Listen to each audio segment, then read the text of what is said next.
Hello, welcome to SteveKnows. I'm hiding my face today because I do not look pretty, but that's not the important bit. I've got some awesome news stories around a game that I'm so excited to come to the Oculus Quest. We've also got some serious policy news around your Quest headsets that you must know, and Quest 2 specs and speculation as we've just had some cheeky leaks, and I'm very impressed, at least from a hardware standpoint, so let's get started. I've always been one for good carnage in a game, whether it be over-the-top weapons, creepy environments, mutated creatures, and there isn't a game that delivers that more for me, more so than Doom. And in virtual reality, it's just a whole new experience. We have been lucky enough that legends such as Dr. Beef and Baggy G have been porting many IDsoft titles to the Quest system, which as a cherry on top, these are projects John Carmack was originally part of, and he also plays a huge part in the development of virtual reality and Oculus. So we've enjoyed Doom, Wolfenstein and Half-Life, but these were retro titles that some people may consider old, boomer games. But their latest new project is taking a game designed for the Xbox and the PlayStation 2 era from 2004 and bringing that to the Quest platform, and that is Doom 3, a horror title with more realistic visuals than the previous Doom and a much more immersive ethos. One where you are scared about what's around the corner, unlike Doom 1, where I just want to go full beast mode and blast everyone away. This game could be a must play for sure. It has a lengthy campaign, great visuals if they port them well, more modern mechanics, bigger and better creatures to chainsaw in half. I can't ask for more than that. This has been made possible since Emil Belanger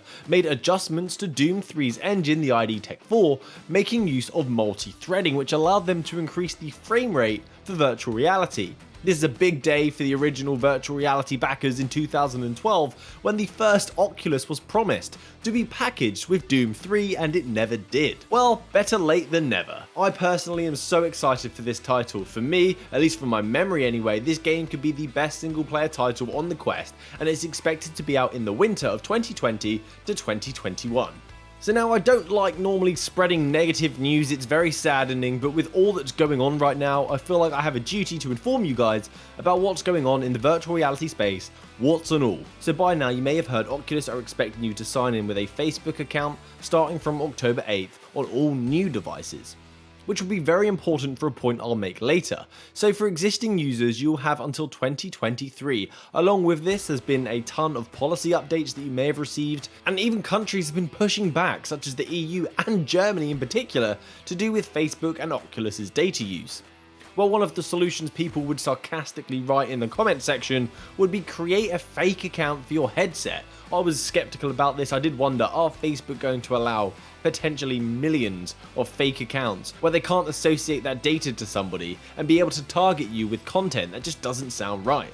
Well, apparently reports are popping up now regarding Facebook account policies and how this relates to our Oculus accounts. If users use fake names, lie about their age, among other policy violations, they can be banned from their Oculus device. Violations that occur on Facebook can also have adverse effects on your gaming account. So any violation within their community standards, no matter the platform, will result in a potential ban on all Facebook services. So having a fake account where you attempt to conceal your identity with the use of a fake name or a fake birthday, you risk losing access to your Oculus account and losing your game library. The spokesperson said this is to keep us safer, which I can agree with. I've seen some examples of harassment that have been nipped in the bud and halted due to these policies, but it's that grey area where power can be abused that may concern some of you. Facebook said if accounts like this are flagged, they may have to produce further verification in order to access their headset again. So let me know your thoughts on this. I just wanted to make you aware as a new Quest is coming out soon, which I will touch on shortly, and you'd need to be informed and aware of this. I'd hate for you to get your headset, make a fake account and then brick your device. It's interesting as well because losing content on other platforms like Xbox and PlayStation, you can still have offline access, but this is straight out denial of service in every sense. And since we're on the topic, let's dig a little deeper and talk about these new discussions around virtual reality privacy, because this is a platform that aims to emulate reality. That is a data farm, minus the pigs and the cows of course. Okay, maybe not. This hasn't previously been possible at such scale, and people out there aim to benefit and bend the rules to their will. A publication has recently been released called the XRSI. It's a 45-page document that outlines a framework that we need to adopt in AR, XR, VR, MR, and SR, all around privacy and data use. A quote that really put this in perspective for myself to understand the need for this in industry is, individuals and organizations are currently not fully aware of the irreversible and unintended consequences of XR on the digital and physical world. From headsets to other wearables and related sensors, XR technologies are now capable of gathering untold quantities of user biometric data, potentially including everything from a person's location, skin color, eye and hand positions at any given split second. So I'm not going to bore you with this document, I'll just leave it here for you, a link down below if you're interested, or perhaps you're having trouble sleeping. There's nothing like a paper on rules and regulations to help you get to sleep at night. So let's get to the meat of the video, the T-bone steak or the cauliflower rice. Let's talk about the Oculus Quest 2. We've had so many leaks leading up to this moment, and with Facebook Connect tomorrow, it's getting rather exciting. So what's happened that's led up to this moment so far? We had a new headset name found in source code, which led to leaks stating that production had started for this headset, which led to expected specs for this headset, which then led to pictures being leaked, which we thought were rendered, which then led to actual photographs being leaked, which led to Target's website stating the price of the new headset, and then Walmart's website stating the price and the storage size. We have seen a plethora of leaks. We need a plumber. And then very recently, of course, Facebook leaking themselves. They say it's a leak, but it's just before the conference that's going to be a digital one. I expect them to be trying to create hype so people turn up to the event. These videos have now been taken down, but we saved them, do not worry. So they posted on one of their domains, the Facebook Blueprint page, posting several videos showing off the Oculus Quest 2, and these were high production tutorial videos as well, not just some B-roll stuff. And it's way better than we thought. They gave away some of the specs in these videos, such as, we now have confirmed that the device specs are going to be 6 GB of RAM. The current Quest is only 4 GB, that's 150%. That is huge. The screen is also supposed to be around 2K per eye, which again is a 50% improvement in pixels than the original Quest. So hopefully that means crisper images, although there are more factors that go into screen clarity. I also expect, this isn't confirmed, that they are going to have a single LED screen, not OLED like the original Quest, a single panel, which would explain the lack of IPD adjustment that we've been seeing.